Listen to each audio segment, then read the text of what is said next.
Alô, Brasil, olá você aí de casa. Só que eu não sou a Carol Moreira, né? Eu não sou a Carol Moreira, então vocês vão ter que aguentar uma pessoa bem menos aprazível, né, na tela. E aí?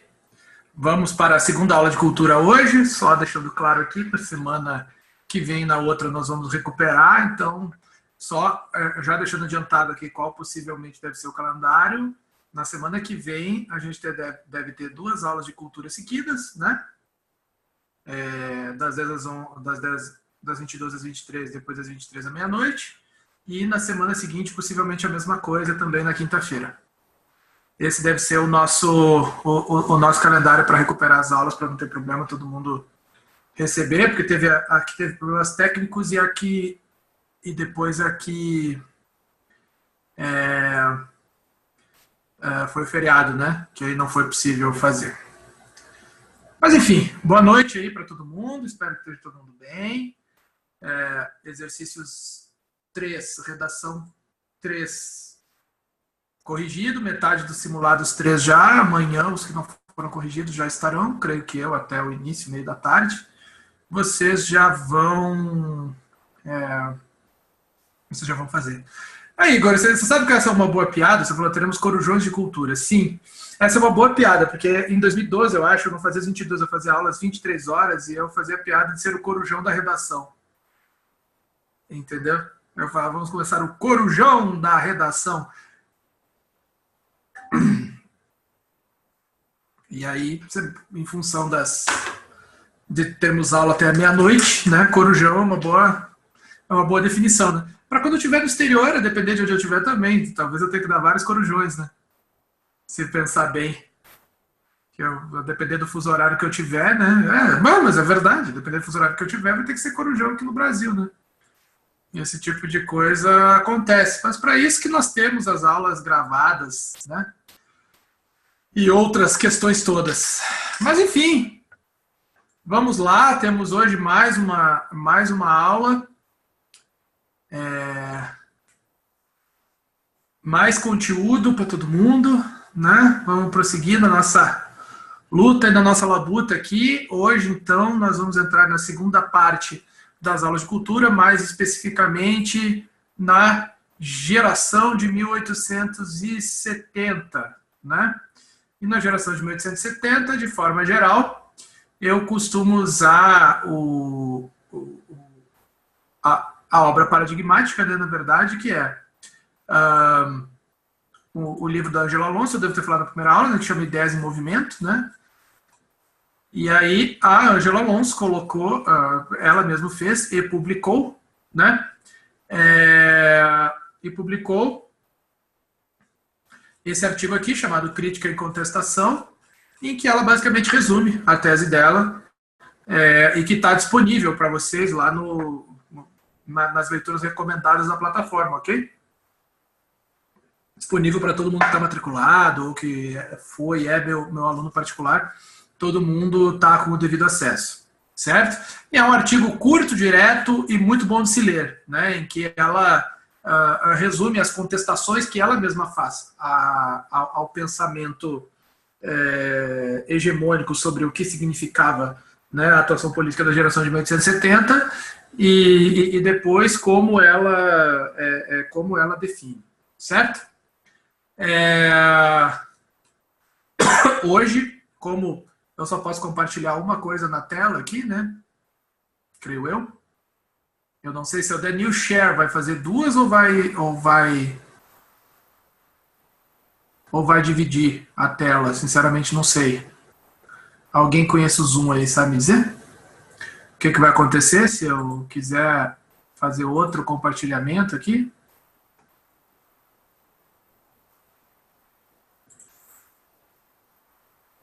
Ou não?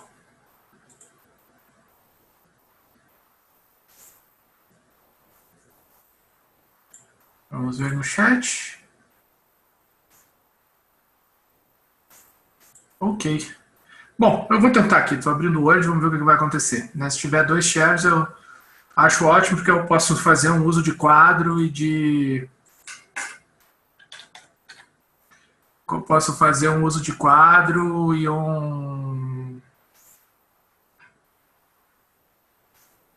usar o artigo também aqui, né? Que é o que eu estou usando. Apesar aqui dele estar dando 21 páginas, ele tem menos, né? Porque tem bibliografia. Só de bibliografia, deixa eu ver.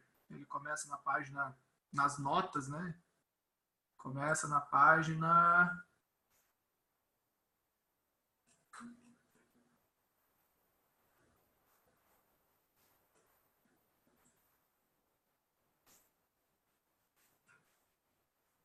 ...15, mais ou menos. É que a numeração da página aqui não corresponde, né? Aqui... exatamente. São 14 páginas de artigo, né? Um espaço e meio. É muito tranquilo, não vejo grande problema, né? As coisas dão o seu... Tem o seu espaço. Vamos ver aqui...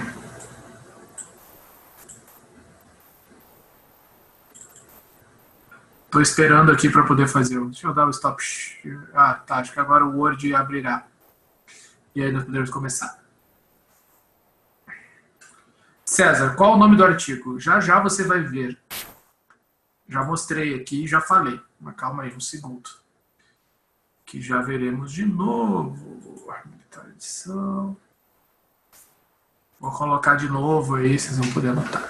De qualquer jeito, só tem um artigo da Ângela Alonso disponível na plataforma para vocês. Então, você não precisa se preocupar, é só ir lá e buscar. Ok? Na parte lá de leituras recomendadas. Certo?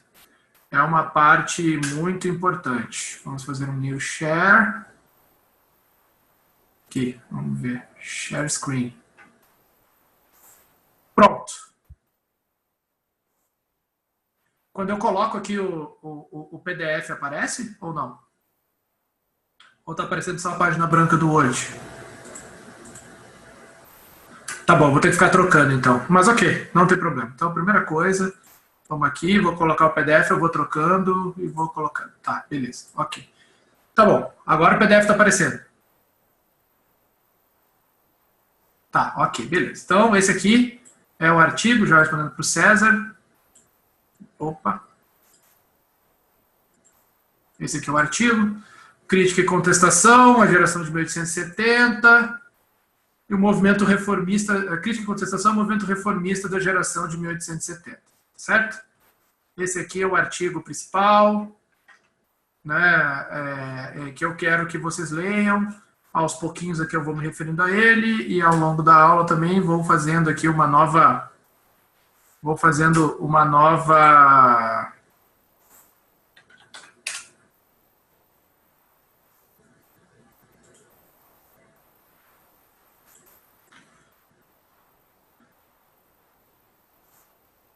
um novo compartilhamento. Então, vamos lá, então. Geração de 1870. Opa.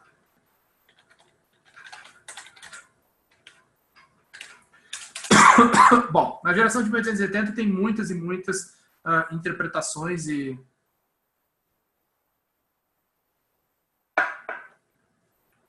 Igor, abordagem? Que abordagem?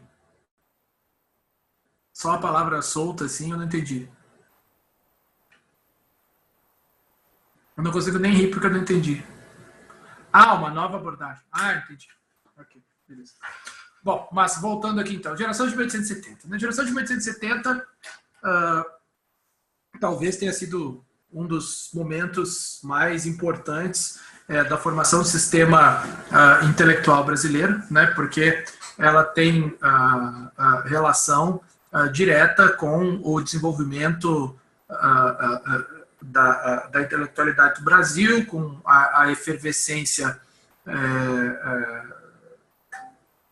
do pensamento social na Europa, né? E principalmente com o fato de ela coincidir com a crise do Império, certo? A data, né, o período 1870, ele é arbitrariamente escolhido como data específica por causa da publicação do Manifesto do Novo Partido Republicano, né? Então, a partir desse momento, da publicação, né, escolhido como marco, né, da geração de 1870, da publicação do Manifesto do Novo Partido Republicano, você começa um momento em que a ordem o status quo imperial passa a ser continuamente contestado, e que isso, então, tem relação com as tentativas, na verdade, de tentar explicar a realidade brasileira e, de alguma forma, tentar encontrar soluções para o que seriam os problemas do Brasil naquele momento. Tem diversas formas de definir a geração de 1870, várias delas vocês vão ler no artigo, mas a mais famosa, para além da Ângela Alonso, é a que define como a Era dos Ismos. Ismos no mundo e ismos no Brasil. Né? E que ismos eram esses? Vamos lá, podem interagir comigo. Vamos lá, quais eram os principais ismos dessa época, aí, das últimas 3 décadas do século XIX? Darwinismo, ok. Especialmente o social, né? Positivismo.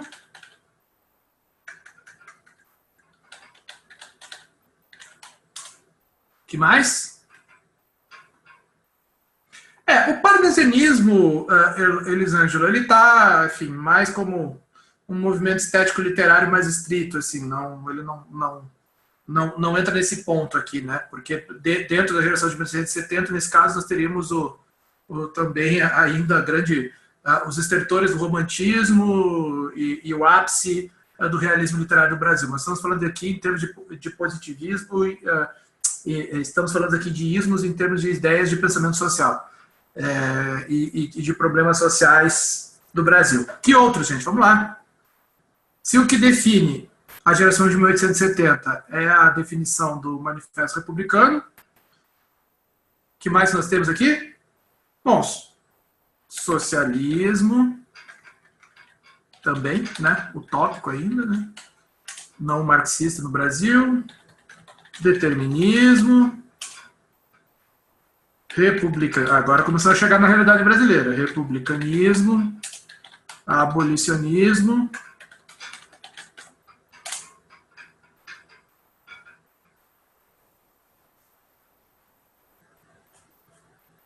certo? O cientificismo e empirismo, acho que aí nós estamos indo para uma coisa mais ampla do que necessariamente aqui a efervescência das ideias do Brasil, certo? Bom, mas o que então que quer, quando você define como era dos ismos, né? Você está querendo dizer o que, fundamentalmente? Que você tinha uma efervescência de ideias das mais diferentes, da branquianismo. Que isso, Lucas? Tipo, vamos levar a aula a sério. Pelo amor de Deus. Vamos fazer um troço a sério aqui. Ai. Sim, mas branqueamento não é branquenismo. O que tem que ver uma coisa com a outra? Tá? Isso, na verdade, é o racialismo, né?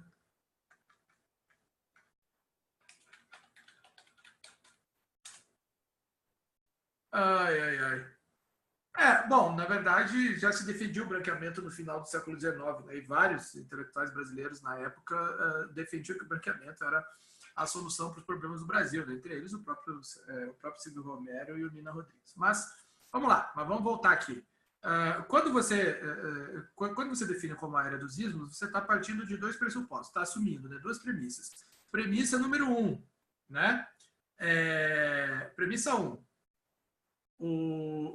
Você está assumindo que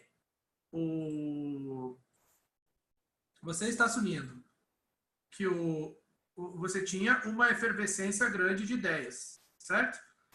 E, ao mesmo tempo, você está assumindo que não havia nenhum grau de homogeneidade, ou de que isso tudo era muito heterogêneo e que não era possível, então,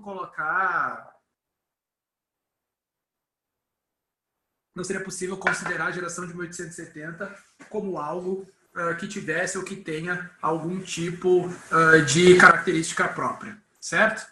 E no artigo, a Ângela Alonso, ela contesta, né? Eu vou até mostrar o artigo para vocês aqui, deixa eu fazer um new share, fazendo a nova abordagem aqui, né? Como diria o Igor.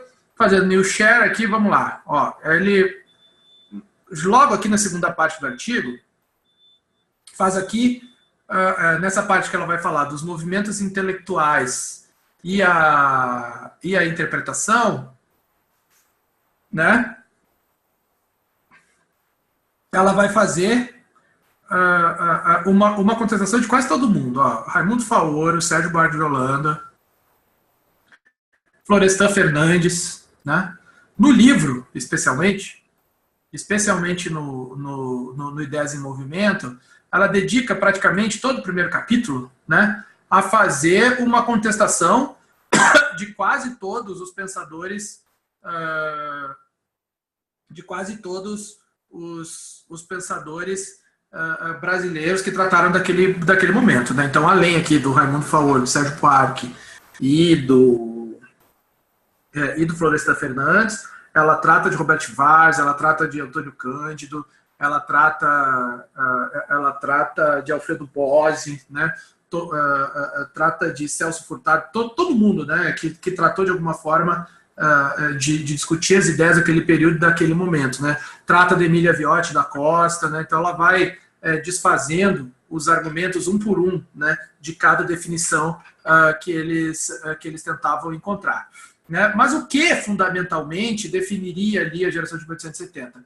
Era basicamente a contestação do status quo, ainda que ela fosse feita de uma forma difusa e sem grande homogeneidade. Você tinha na prática uma grande insatisfação com o sistema, e essa insatisfação com o sistema se refletia nos movimentos de contestação, que por sua vez precisavam, né, de um repertório de ideias que pudessem explicar, ou de certa forma não, né, que pudessem explicar ou pelo menos ajudarem a encontrar um diagnóstico que pudesse levar a uma mudança específica na sociedade brasileira. Né?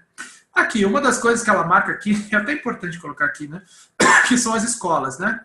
Aí você tem, que você chamava as escolas na época, escola no sentido de corrente de pensamento, né? Então tinha aqui a Escola de Recife, Igreja Positivista, Darwinismo Social, Castilismo, que seria um positivismo sulista, positivismo ilustrado. Né? Essa aqui, algumas das ideias do momento. Bom, mas se a contestação ao status quo ela não era homogênea, como mais ou menos ela se definia? Bom, aí então voltemos agora para abordar no quadro branco. Cadê o Word aqui? Ok. Voltei. Estão vendo o Word aí? Tudo bem até agora? Certo. Beleza. Ok. Então, que é o quê? É uma espécie de círculos concêntricos.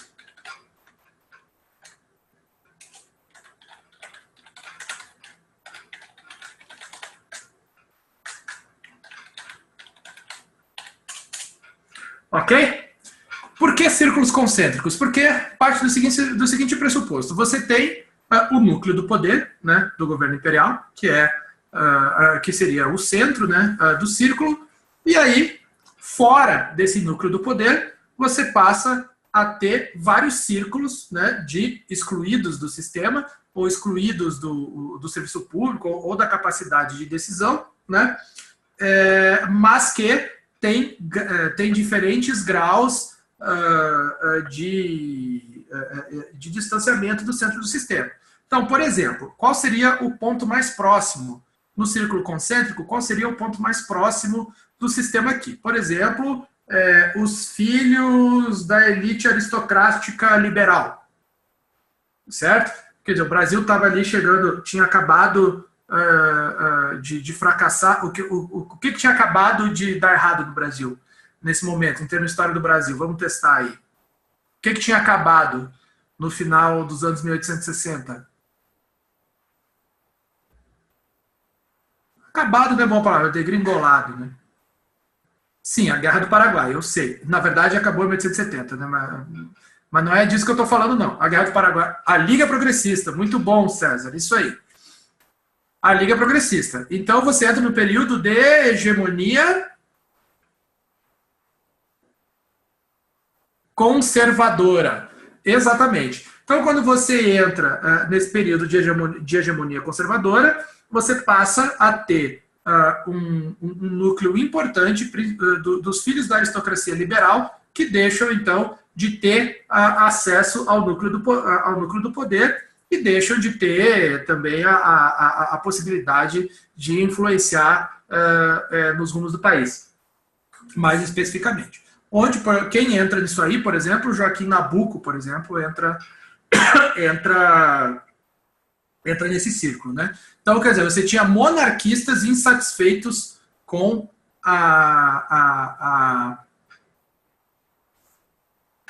com o sistema político, econômico e social da época, certo?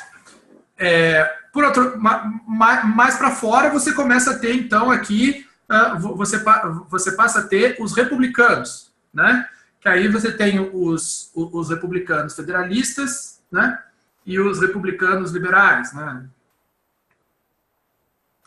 Você sai dos republicanos, vamos então para os positivistas, certo? E chegamos aqui nos positivistas, e aí tem o positivismo castilhista, o positivismo contista, o positivismo da escola politécnica. Era escola politécnica ou colégio militar lá que o Benjamin Constant dava aula? Quem tiver mais afiado aí, por favor, me lembre ou me corrija, né? Então, e assim você ia abrindo. Mas, por outro lado, você não tinha necessariamente uma homogeneidade nas ideias de contestação, certo? Essa homogeneidade não existia, porque você tinha, por exemplo, monarquistas abolicionistas, republicanos escravistas, certo? Então, alguns pontos nevrálgicos ali da estrutura do Império e da discussão do que estava em jogo, ele não estava muito relacionado, ou pelo menos não estava diretamente relacionado aqui, por exemplo, regime de governo o sujeito estava defendendo, né? Então você podia ser um monarquista abolicionista como Joaquim Nabuco, você podia ser um republicano conservador, um republicano escravista, né? Que inclusive lá na frente vai ter os famosos republicanos os republicanos do 13 de maio, né? Lá na frente. E com isso você não tinha essa homogeneidade de projeto. Ao mesmo tempo, o que começa a acontecer no Brasil? No Brasil já começa a ter alguns centros urbanos relevantes, né? E nesses centros urbanos você já passa a ter uma burguesia formada por homens livres e funcionários públicos, né? Aí você imaginar, né, que do Brasil da década de 1870 até hoje, você imaginar que a pequena burguesia, a classe média, é formada basicamente por profissionais liberais e funcionários públicos, tem alguma diferença substancial com o Brasil que a gente vive hoje? Raro, né? Raro você imaginar que é difícil ainda você identificar na classe média brasileira o trabalhador, né? Então você tinha lá os profissionais liberais, os advogados, jornalistas, os caras recém-saídos das faculdades de Direito e Medicina e tal, que você tinha aqui no Brasil, e ao mesmo tempo você tinha os funcionários públicos, certo? E esses caras também eram caras com formação, homens livres com formação, não tinham necessariamente origem em famílias aristocráticas ou ligação com o poder, e também não tinham nenhuma capacidade real de influenciar o sistema e de influenciar os rumos do país, né? Então, basicamente, o que acontece? A sociedade brasileira, nesse ponto, ela está desenvolvida, e ao mesmo tempo que a sociedade brasileira está chegando num nível de desenvolvimento mais complexo, você começa a ter algo que é quase um conflito geracional de ideias e uma disputa de espaços, né? E essa disputa de espaços leva a contestações pelas mais variadas razões, inclusive pelo interesse próprio, né? Que algo que hoje em dia não acontece mais no Brasil, como todos nós sabemos, né? Todo mundo que contesta o status quo e o governo contesta por total convicção ideológica e nunca seria cooptado em troca de cargos ou qualquer tipo de financiamento. Isso é uma coisa que está totalmente no passado do Brasil, né? Essas coisas realmente não acontecem mais, né? Em Brasília, então, nem se fala, né? É uma coisa raríssima. Assim, se o cara fizer isso, ele não se elege nada nesse país aqui.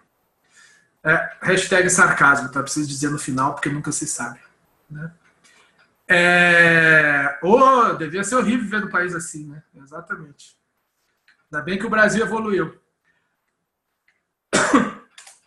Bom, mas voltando. Nesse momento é importante fazer uma relação aqui com tudo que estava acontecendo, né? Porque, evidentemente, os movimentos de pensamento social e os movimentos culturais estão diretamente relacionados, né? Lá na frente, por exemplo, você vai ver que a primeira geração do modernismo é uma geração, digamos, de um movimento muito mais conceitual artístico. A segunda geração do modernismo, mesmo na arte, ela está muito mais vinculada ao pensamento social e à contestação social, né? Ou à crítica social, à denúncia social, como você preferir. Nesse período aqui, o que a gente tem, né? No início da geração de 1870, nós estamos, então, nos estertores do romantismo. E o romantismo brasileiro, portanto, que era um movimento bastante ligado ao status quo imperial e que ajudou, inclusive, a construir o sentido de nação do Império Brasileiro como um projeto oficial, né? Ele passa, então, a ser contestado por uma série de intelectuais e pensadores que querem fazer exatamente num movimento pendular, né? Tem como princípio fazer exatamente aquilo que o romantismo tentou romper, né? O que o romantismo tinha como projeto básico? Precisamos romper os nossos vínculos diretos os nossos vínculos diretos culturais com a metrópole portuguesa. Então você estava basicamente num período de negação, né? Você tinha que criar uma literatura brasileira que expressasse as ideias brasileiras, com temas brasileiros, personagens brasileiros, a história do Brasil e com português brasileiro, que o grande prócer, né, desse projeto foi o José de Alencar, certo? Na geração de 1870 se começa a pensar, na verdade, numa recuperação dos vínculos culturais e históricos do Brasil com Portugal, porque teria, em tese, uma proximidade muito maior, né, com a cultura brasileira naquele período. Ok? Nesse período, então, nós temos aí a última década do romantismo, que é já quando você pode considerar o sistema literário brasileiro consolidado, que foi o que nós tratamos na primeira aula, ali então de 1870 até a publicação do Memórias Póstumas de Brás Cubas, né, 1881, que é quando você tem, portanto, uma marca, o marco, né, na verdade, da literatura realista no Brasil, também como ponto de virada na obra do próprio Machado de Assis, né? E isso também entra, pensando esteticamente, né? O realismo, então, ali nesse período da geração de 1870, era uma maturidade do Machado de Assis, da obra dele, né? Sim, de fato, mas nós estamos pensando, do ponto de vista prático, nós estamos pensando aqui num certo nível de maturidade da sociedade brasileira, né, da autocrítica da sociedade brasileira. Entretanto, nesse período, você não tinha um grande repertório de ideias, né, e de filosofias que fossem originadas, seja do Brasil, seja da América Latina. Né? O que você tinha como referência naquele momento? Né? Você tinha como referência as ideias que eram produzidas no centro do mundo. Então, nessa época aí, o que está acontecendo no mundo? Né? De onde vêm as teorias deterministas? De onde vêm as teorias... de onde vem o darwinismo social? Isso está relacionado ao quê? A que processo histórico?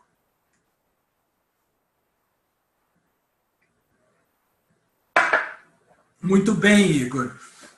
A segunda onda de imperialismo, né? isso está diretamente relacionado ao imperialismo, né? Então, naquele momento, você tinha o quê? Você tinha países que eram ex-colônias, que ainda estavam num processo pendular de negação ou associação em relação às metrópoles, em relação à Europa, mesmo você pensando na tentativa de romper com a sua ex-metrópole colonial, a primeira coisa que você fazia era encontrar um outro caminho que se tornasse a sua metrópole cultural, que foi basicamente o que o Brasil fez com a França, né? Certo? Se voltou no romantismo brasileiro fundamentalmente para a França e para a literatura francesa e para as influências francesas na cultura brasileira. E você não tinha, então, ideias que fossem produzidas aqui, né? E que efetivamente tentassem explicar a realidade brasileira, certo? E aí, nesse período, na verdade, com coisas que vão perdurar ao longo de todo o pré-modernismo, depois, que nós vamos ter aquilo que os modernistas lá na frente vão chamar de macaqueamento das ideias estrangeiras, né? Basicamente, você faz o quê? Você tinha o processo em que você fazia uma assimilação acrítica, né?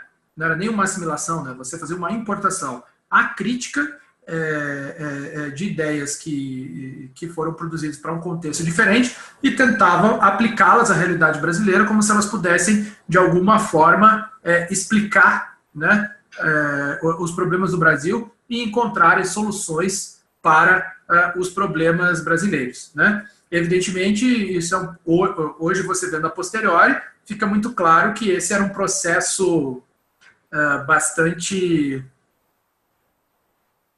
como direi,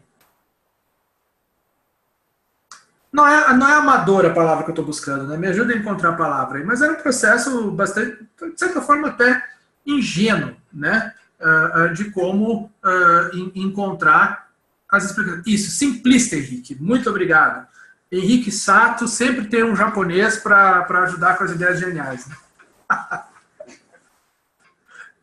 Ai.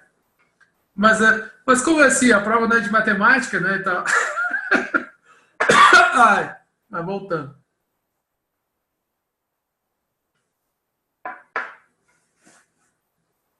Prosseguindo. Que era um processo extremamente simplista. Nesse período aí, o grande intelectual da época, que era o crítico literário, o pensador social, tudo e tal, que era o Silvio Romero, né? Que é o polemista do período, que entrou em treta até com Machado de Assis, né? Mesmo na literatura, a gente vai ter muita clareza aí de um período em que você começa a ter uma crítica social, né? Você tem alguma crítica social no realismo, por exemplo, no Ateneu, do Raul Pompeia, nas obras do Aloysio de Azevedo, né? Que, aliás, vocês fizeram simulado. Dos simulados que eu cogitei até agora, a maior parte das pessoas não entendeu não entendeu o comando sobre o exercício da Aloysio de Azevedo, mas ok. E o próprio Machado de Assis, né? Entretanto, né, o Machado de Assis sempre tratado como um outsider, por quê? Porque a crítica social do Machado de Assis, ela era, digamos, muito mais perene, né, na verdade, e não tinha uma preocupação tão imediata não tinha uma preocupação tão grande com o contexto imediato da sociedade brasileira, né? Mas aí é que a gente vê como a coisa é, né? A gente vendo aqui 140 anos depois, 150 anos depois quase, né? A gente volta aqui e vê o quê? Que a obra do Machado de Assis, ela ainda em grande medida, aplicável à sociedade brasileira atual, né? Já as outras obras, apesar de terem muitas qualidades, elas estão muito mais marcadas por como um registro histórico, né, daquele período, né, para você entender muito mais o contexto político e a conjuntura daquele período do que entender a estrutura da sociedade brasileira daquela época, né. Você vai ver, por exemplo, Memórias Póstumas de Brás Cubas e Quincas Borba, nossa, assim, no Machado, né, a profundidade da crítica que ele faz né, pesada às teorias deterministas e ao darwinismo social é uma coisa de louco, assim, coisa que nenhum escritor engajado do período efetivamente fez ou conseguiu fazer. Certo? Bom, apesar de as ideias da geração de 1870 terem tido perenidade no Brasil até quase a segunda geração do modernismo, mas professor, mas e a Semana de Arte Moderna em 22? A Semana de Arte Moderna e os manifestos modernistas, elas foram um marco, né, do início de uma mudança,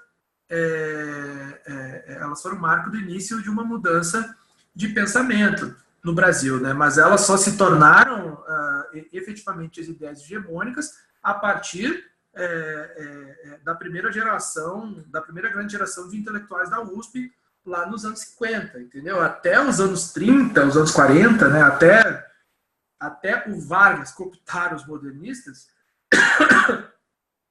o pensamento modernista não era hegemônico nem na academia nem na sociedade brasileira, né? Você passa por um período, você está passando por um período ali em que o racismo, né, e as teorias racialistas e o cientificismo está predominando livre, leve e solto na sociedade brasileira. Aí você vai perguntar, mas professores, os pré-modernistas. Bom, os pré-modernistas, eles são pré-modernistas por quê? Exatamente por eles não têm grande homogeneidade entre eles, né, entre as obras, o tipo de crítica que eles fazem. 2, eles não são exatamente a maioria naquele momento. E 3, eles não dominam especificamente o pensamento social da época.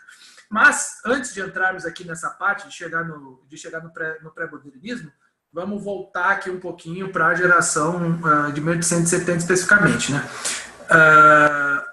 Enfim, a geração de 1870, portanto, ela, apesar das ideias dela terem perenidade quase até os anos 40 do século XX no Brasil, nos anos 1940 do século XX, anos 1940 do século XX é redundância, tá? Vocês não escrevam isso. Anos 40 do século XX ou anos 1940, certo? Beleza. Mas apesar de elas terem uma perenidade muito grande em décadas posteriores, o marco do fim da geração de 1870 fica na fundação da Academia Brasileira de Letras, certo? Mas por que, professor, na fundação da Academia Brasileira de Letras? Por quê? Porque a fundação da Academia Brasileira de Letras, ela é basicamente um marco de institucionalização da intelectualidade daquele período. Então, a partir do momento que você institucionalizou, você deixou de... Completem aí. Eu fico imaginando a pessoa que está vendo a aula gravada, né? Eu falo assim, você deixou de... e ficou parado pensando que a aula travou. Mas vamos lá. No momento que você se institucionaliza, o que você deixa de ser? Num primeiro momento.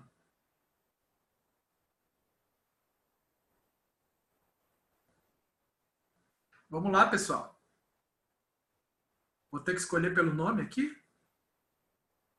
Teoria? Não. Não, é boa tentativa. Contestador. Isso. Independente também a Cauã, mas o Átila colocou aqui. Você deixa de ser um movimento de contestação e passa a ser um movimento institucionalizado. Porque o que acontece nesse período? Caiu o Império, assumimos a República, tivemos a abolição da escravatura e tal. Então, várias das ideias, várias das ideias que predominavam na geração de 1870 se tornaram as ideias do status quo. Certo? E a Academia Brasileira de Letras passa, então, a reunir essas pessoas, que convida o Machado de Assis, que é o primeiro presidente da academia, né? E isso, então, marca uma mudança completa. O que não vou dizer substituir do ponto de vista prático formal, mas em grau de importância, assim, se você pensar em termos de uma instituição cultural que represente algum tipo de pensamento da sociedade brasileira, né? O que a Academia Brasileira de Letras vem a superar, talvez, não substituir formalmente, mas supera o quê?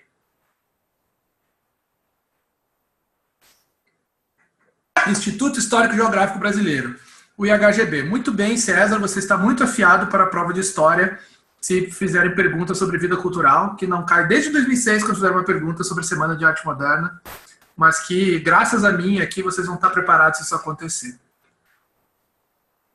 Ah, é? Tu aposta nisso? Se eu fosse você, não apostava, cara. Isso não se faz.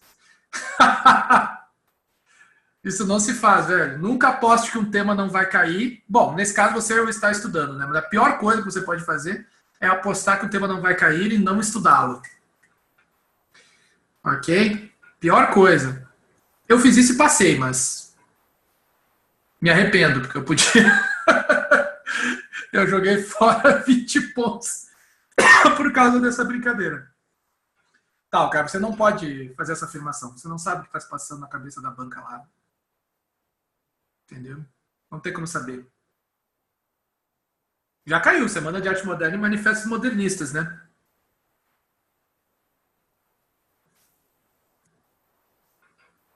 Que acho que quem fez a melhor questão foi o Maurício Candeloro, prova de 2006. É uma boa forma de vocês revisarem os... Que nada, cara. Igor, parece... Você acha que parece pesado agora só porque você não estudou ainda. Depois que você tiver feito uma boa revisão disso, as coisas não vão ficar tão complexas assim. Bom, enfim. Portanto, ali em 1897, se não me engano, cara, eu não acredito que eu faço isso toda aula. Quando eu dou aula ao vivo, online, eu sempre esqueço 1895 ou 1897. Sempre peço para alguém conferir no Google. Alguém confere no Google aí para mim, me avisa?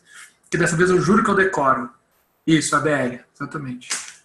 1897, muito obrigado. Então é 1897 mesmo, tá aí decoradinho. Oh, beleza. Os mesmos 27 anos do IT, né? Quem viu IT aqui? Não, deixa pra lá. Deixa pra lá, referência complexa demais, nada a ver com a aula aqui. Mas voltando, então nesse período... relacionar Stephen King com a Academia Brasileira de Letras 1897, o cara tem que realmente fazer um... Tem que fazer um... Exatamente. Tem que fazer um certo esforço, né, para essas coisas fazerem sentido. Bom, ok, então. Nesse período, então, nós vamos entrar no pré-modernismo. Nesse período do pré-modernismo, nós vamos ter algumas ideias dissonantes, certo? Que vão, de alguma forma, antecipar... Por que é pré-modernismo, né? Por que pré-modernismo? Porque ele antecipa algumas ideias do modernismo, embora essas ideias não sejam ainda completamente hegemônicas, nem na cultura, nem na literatura, principalmente no pensamento social brasileiro, certo? Então, nesse período, você ainda está aí pensando em... você ainda tem predomínio das ideias do Silvio Romero, né, vindo do século XIX, Nina Rodrigues, começa a traduzir a Veríssimo e tal. Entretanto, você começa a ter, digamos assim, as primeiras contestações, né, ou os primeiros vazamentos assim, de ideias novas que podem levar a uma renovação futura. Bom, o primeiro deles, que eu acho que é indiscutível, até por ele estar dentro da academia, tudo e tal, e ter feito isso de dentro do que era o núcleo central do pensamento da época, é o Euclides da Cunha, né, com os Sertões, né? Agora, por que, por um lado... Não, não vou fazer isso por um lado por outro aqui. Mas vamos lá. Primeiro, por que o Euclides da Cunha contestou, né? E se ele contestou, por que ele não é considerado, por exemplo, um regionalista necessariamente? Então eu vou responder as duas perguntas. Contestou por quê? Porque a primeira coisa que o Euclides da Cunha fez foi usar uma teoria científica, certo? Para contestar outra teoria científica. Como assim? Ele se utilizou do determinismo geográfico para contestar as teorias racialistas, certo? Basicamente é isso. A partir do momento que ele diz que o sertanejo é um forte, né, como resultado do meio que ele vive, ele está usando o cientificismo para contestar o cientificismo em relação às teorias raciais. Certo?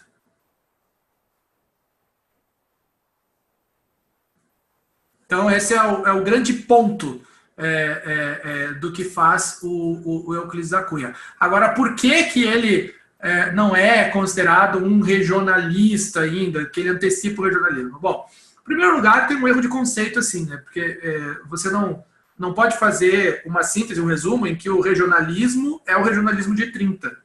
Né? O regionalismo de 30, certamente, é o principal e o mais importante movimento regionalista brasileiro, certo? Mas você tem o regionalismo de 30, você vai ter regionalismo depois da terceira geração do romantismo, você tem o Euclides da Cunha, você tem o regionalismo romântico, certo? Que são as obras de Alencar, lá, o gaúcho, o cearense, o paulista.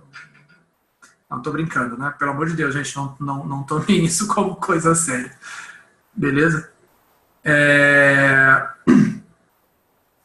E você tem o regionalismo romântico. Mas a principal questão é que, basicamente, ele ainda está se utilizando, né, dos conceitos do pensamento hegemônico daquela época para subvertê-lo de alguma forma. Entendeu? Então, ele é um cara que tem uma formação cientificista, né? E que se utiliza desse cientificismo para contestar coisas que ele não concorda e, fundamentalmente, baseado em fatos, baseado no que ele viu e no que ele presenciou, né? E não baseado em fatos reais, porque se é fato é real, tá? Só para vocês não colocarem esse tipo de coisa na prova. Beleza? Certo? Vamos ter também, nesse período, Lima Barreto, ok? Que é um cara que faz uma crítica social duríssima, né, ao nacionalismo brasileiro, à sociedade daquela época. Obviamente, eu acho que a gente já usou o Triste Fim de Policarpo Quaresma nesse curso, eu não lembro, já corrigi tanto exercício, que eu não lembro se a gente já usou Lima Barreto. Nada? Não usou Lima Barreto nenhuma vez, nenhum exercício? Vocês têm certeza absoluta? Gente, descubram aí, gente. Vocês são meus assessores. Ah, usou. Isso. Usei o quê? Os Brusundangas?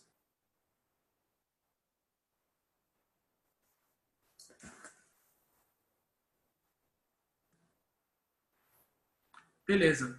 Uma obra que eu indico muito... Isso, a Sociedade dos Subúrbios. Exatamente. Ah, ok. Beleza. Uma obra que eu indico muito é Os Brusundangas, né? Que, enfim, é uma paródia que ele faz, avacalhando o Brasil em tudo, e que, inclusive, tem um capítulo dedicado ao brasão ao Barão do Rio Branco, né? Você sabe que o Barão do Rio Branco recusou o Lima Barreto no Itamaraty por ser mulato, né? Por ter traços de negro. Então, não confundam com o pai do Alberto da Costa e Silva, né, que é outra história. Enfim. Temos aí, então, o Lima Barreto, que são, digamos assim, os dois grandes próceres do pré-modernismo brasileiro, né, e que vão de muitas formas, antecipar várias questões que serão discutidas da segunda geração do modernismo para frente. Porém, entretanto, contudo, todavia, não obstante, tem um cara que pouca gente estuda, pouca gente conhece, e que foi recuperado pelo Darcy Ribeiro, né, quando ele estava pesquisando para fazer o povo brasileiro. Ele encontrou uma cópia de um livro chamado América Latina, Males de Origem, na Biblioteca Nacional de Montevidéu, de um autor brasileiro que tinha sido banido do Brasil, né? Ninguém mais conhecia aqui, tinha sido banido do Brasil no governo Vargas, né? Que é Manuel Bonfim. Manuel Bonfim, no fim da vida, né? Lá nas finaleiras da sua obra, no final dos anos 20, início dos anos 30, ele já tinha se tornado comunista, né? Então já fazia obras marxistas. No América Latina, Males de Origem, uma das primeiras que ele faz, né? Ele ainda está numa fase anterior, e ele faz uma crítica muito interessante, porque ele escreve esse livro para discutir, né, a origem dos males da América Latina. Mas ele, como médico que era, né, e inclusive foi sempre envolvido na militância por educação, acho que foi secretário de Educação do Rio de Janeiro, é algo que nada que a gente não possa conferir. Ele, então, se utiliza do cientificismo para atribuir ao colonizador a origem dos males da América Latina, antecipando aí em 6, 7 décadas os estudos pós-coloniais. Não é interessante isso? E isso tudo que ele fez sob encomenda de um jornal francês, né, para falar sobre os males da América Latina para o jornal francês.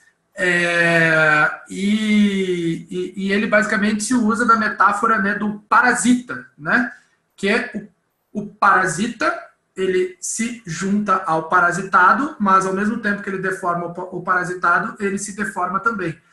Se utilizando dessa metáfora biológica, ele compara então os colonizadores a um parasita, né, e que essa parasitagem, é esse o termo, né? Mais correto?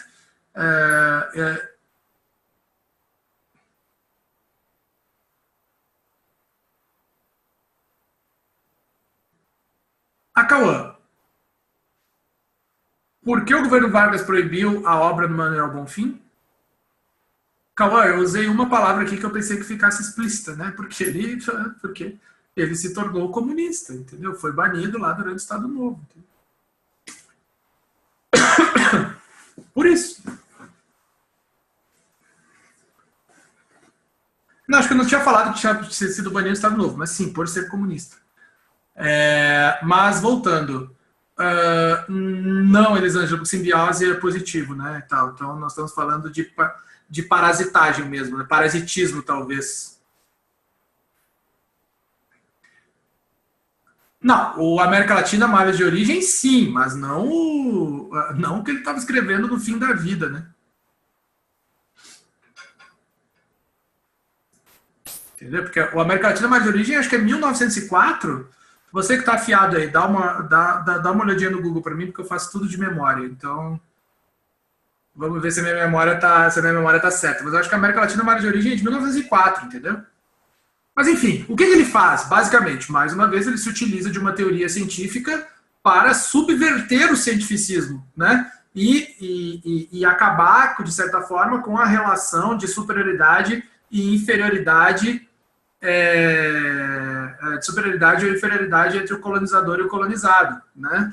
Então, essa relação não existiria. O parasita seria tão deformado quanto o parasitado, certo?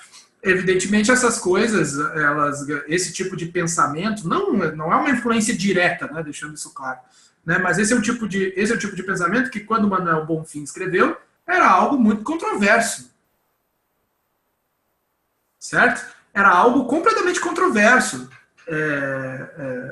em termos em termos de pensamento social. Nós estávamos num momento em que você achava que para que você pudesse sair do atraso, porque ainda não estava se usando o termo desenvolvimento naquela época, né? Mas que o atraso do Brasil ele era decorrente do fato de o Brasil ser um país povoado e formado por uma população que não era a população europeia, né? Que era uma população mestiça negra e tal. Certo? O que lá na segunda geração do modernismo, com os demiurgos do Brasil, que foram definidos como demiurgos pelo Antônio Cândido, é importante vocês lembrarem disso, que vão, então, promover a ruptura desse tipo, a ruptura definitiva com esse tipo de pensamento, né, que vai levar, então, ao que hoje ou deveria ser o pensamento hegemônico no Brasil, né, que acabou resultando nessas universidades dominadas pelos marxistas, comunistas e esquerdistas, que ficam doutrinando os jovens brasileiros para o marxismo rumo ao comunismo internacional, em defesa de uma arte completamente degenerada e imoral, financiada pelo dinheiro público para ficar financiando sacanagem, vagabundagem e putaria. Deixando claro de novo aqui, sarcasmo, tá, pessoal? Vou deixar registrado aqui o hashtag sarcasmo. Mas então, César, você percebeu, você tem ideia de quantas pessoas não perceberiam que isso é sarcasmo? Haveria quem dissesse que eu sou louco e que eu tenho que apanhar, e haveria quem pegasse esse trecho e ficasse dizendo, é isso aí mesmo e tal. Exatamente. Ai, ai, ai. Dureza. Bom, e com isso terminamos o bloco de hoje, né? Na próxima aula, eu vou entrar nos manifestos modernistas.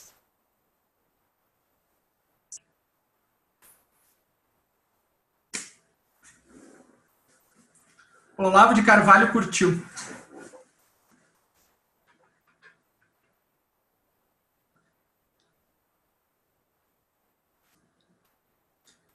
Mas enfim, perguntas? No final das contas, eu nem precisava desse share aqui, não usei nada, fiquei só falando, me empolguei. Perguntas, questionamentos?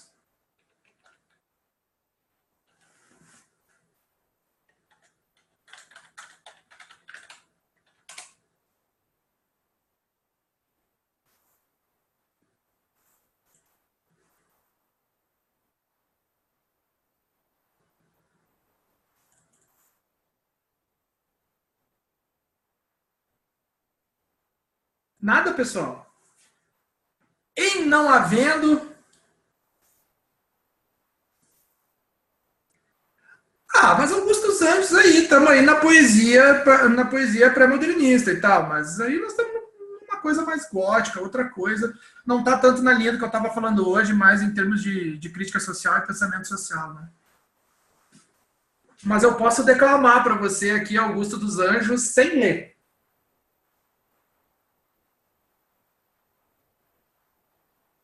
Vocês querem? Se vocês disserem que sim, eu declamo.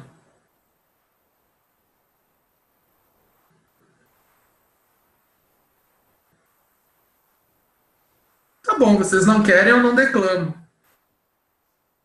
Não, tem que ter pelo menos três sim. No mínimo três sim. Senão não tem. Tá bom, então vamos lá. Então vamos lá. Eu, filho do carbono e do amoníaco, monstro de escuridão e rutilância, sofro desde epigênesis da infância, influenciamados signos do zodíaco. Profundissimamente hipocondríaco, sobe-me na boca uma ânsia análoga à ânsia que sobe à boca de um cardíaco. O verme, este operário das ruínas. Putz, esqueci essa estrofe. Que vergonha, hein? O verme, este operário das ruínas.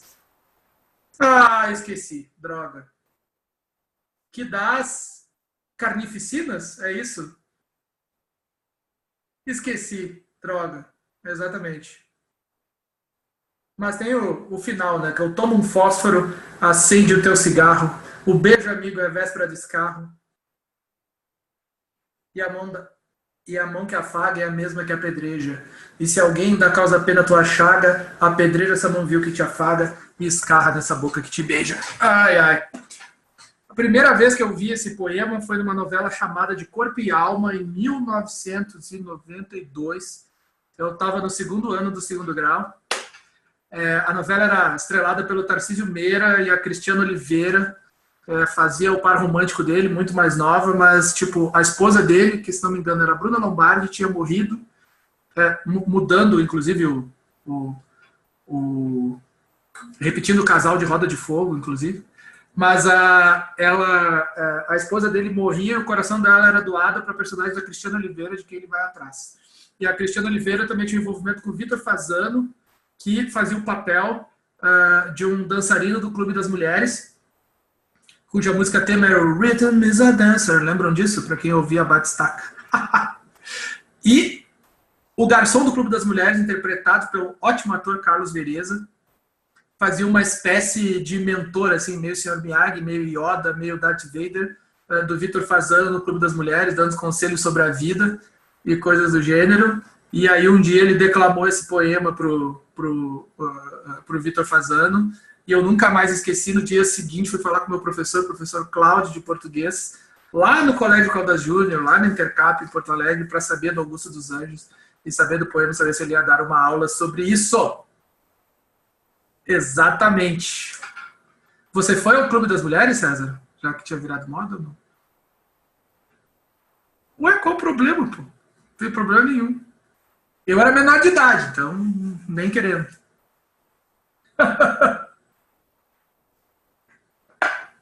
Você vê como era a infância nos 80, dos 90, né? Você lembra do Clube das Mulheres com 5 anos de idade. Hoje, ai, ai, ai. Ai, meu Deus. Bom, depois de terminar a aula com todo esse meu... O Jorge Tadeu, não, o Jorge Tadeu é antes. O Jorge Tadeu é em 92. Fábio Júnior, né? Antes disso, Fábio Júnior tinha feito o ator que ia fazer o Rock Santeiro, o Rock Santeiro, sensacional. Bom, mas acho que agora acabamos, né? A aula de hoje. depois da demonstração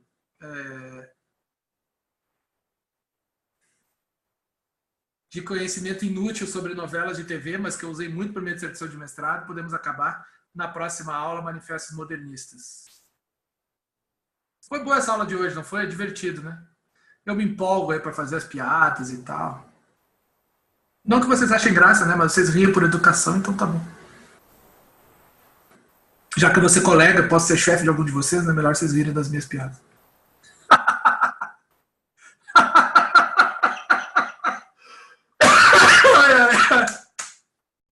Ai, ai, ai. Tá bom então, pessoal. Um abraço, até mais. Um abração, tchau.